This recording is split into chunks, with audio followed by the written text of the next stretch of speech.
नमस्कार, आप सबका हमारे चैनल ज्ञान द ट्रेजर पर स्वागत है। आज इस वीडियो में हम आपको एक योग के बारे में बताने जा रहे हैं जिसे बहुत बुरा योग माना जाता है और वो है ज्वालामुखी योग। एक्चुअली बहुत सारे सब्सक्राइबर हमसे पूछ रहे थे, उसमें से हमारे एक खास मित्र भी कह लीजिए, सब्सक्राइबर भी कह लीजिए, वो है नरपत पचारिया।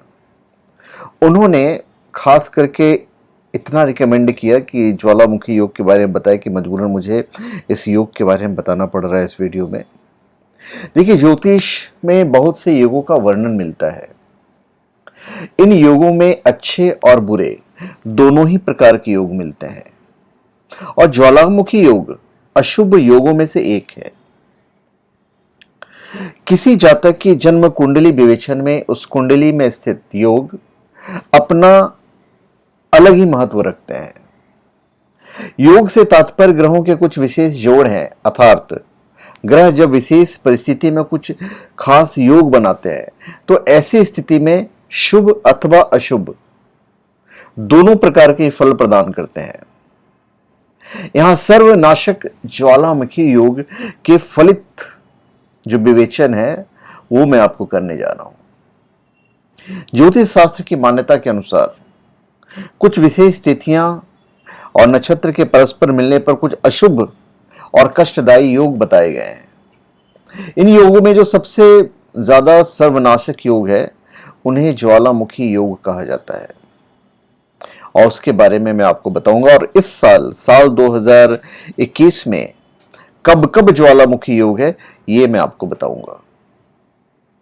इस योग में कभी कोई शुभ काम आरंभ नहीं करना चाहिए। शुभ तो क्या, कोई महत्वपूर्ण कार्य इस योग में नहीं करने चाहिए। यदि कभी कोई व्यक्ति गलती से भी इस योग के समय कोई काम शुरू कर देता है तब उसकी सफलता में संदेह बना रहता है। मुहूर्त में ज्वालामुखी योग को अत्यधिक अशुभ माना जाता है। यदि भूलवश भी इस योग में कोई कार्य आरंभ हो जाए तो सफल नहीं होता या बार बार विघ्न बाधाएं व्यक्ति के समक्ष आती रहती हैं। तो जो मैं डेट बताऊंगा उसको याद रखिएगा और उसकी वजह से वो कार्य पूरी तरह से सिद्ध नहीं हो पाता है। इसलिए इस योग में कोई भी शुभ कार्य आरंभ नहीं करना चाहिए। अब यह योग तिथि और नक्षत्र के संयोग से बनता है, उसके बारे में आपको बताऊंगा। जब प्रतिपदा तिथि के दिन मूल नक्षत्र पड़ता हो, पंचमी तिथि के दिन भरणी नक्षत्र, अष्टमी तिथि के दिन कृतिका नक्षत्र, नवमी तिथि के दिन रोहिणी नक्षत्र या दशमी तिथि के दिन अश्लेषा नक्षत्र पड़ता हो तब ज्वालामुखी योग बनता है। तो मेरे ख्याल से आप समझ गए होंगे क्या मैंने बोला। प्रतिपदा तिथि के दिन मूल नक्षत्र, पंचमी तिथि को भरणी नक्षत्र, अष्टमी तिथि के दिन कृतिका नक्षत्र, नवमी तिथि को रोहिणी नक्षत्र और दशमी तिथि को अश्लेषा नक्षत्र पड़ता हो तब ज्वालामुखी योग बनता है। कई विद्वानों का कहना है कि इस योग के अशुभ प्रभाव को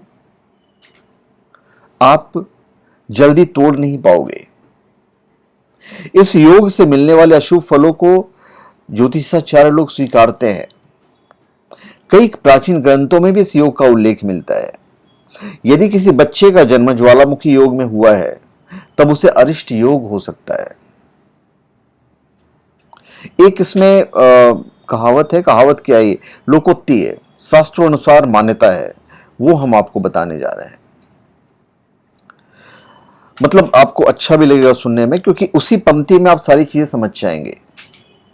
प्रतिपद में तजमूल को पंचमी भरणी भार, अष्टमी कृतिका रोहिणी, नवमी तिथि विचार, दसवीं श्लेषा की तेजी कहता हूं मैं सांच, बुरी तिथि नक्षत्र ये ज्वालामुखी है 5। जन्मे से जीवे नहीं, बसे तो उजड़ होए, नारी पहने चूड़िया निज पाती को खोए। पाती मतलब पति।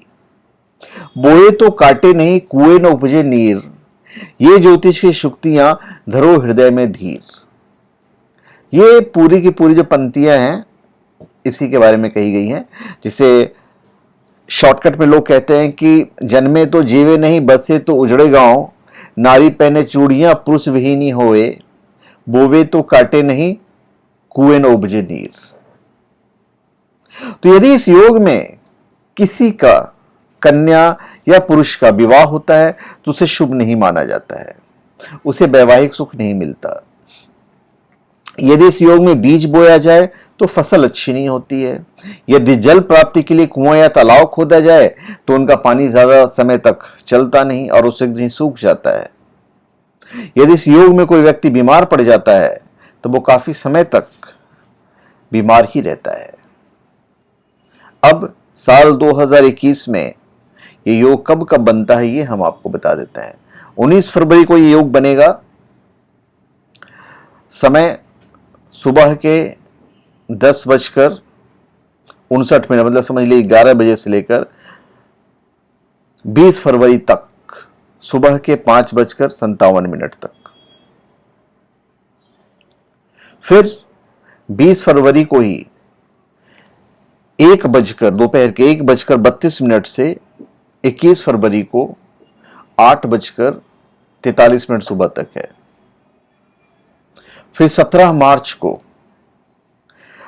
मार्च को रात्रि 11:29 से लेकर 18 मार्च सुबह के 10:35 तक यह योग रहेगा, ज्वालामुखी योग।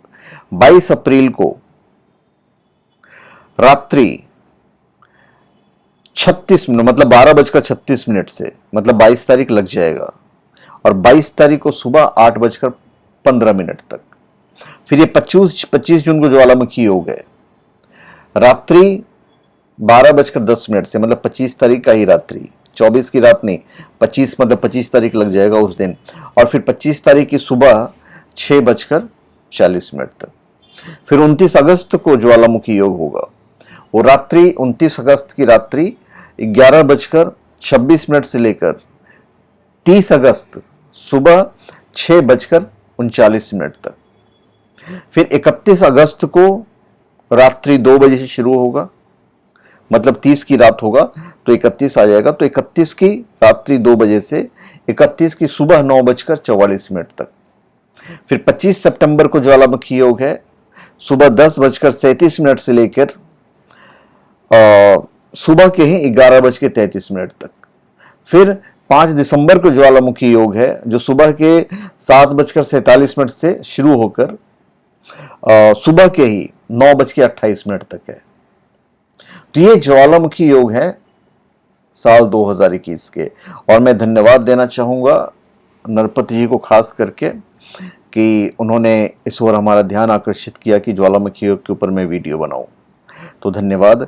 आप सबका हमारे चैनल पे स्वागत है। आप हमारे चैनल पे सब्सक्राइब करें और अपने कमेंट दीजिए। धन्यवाद।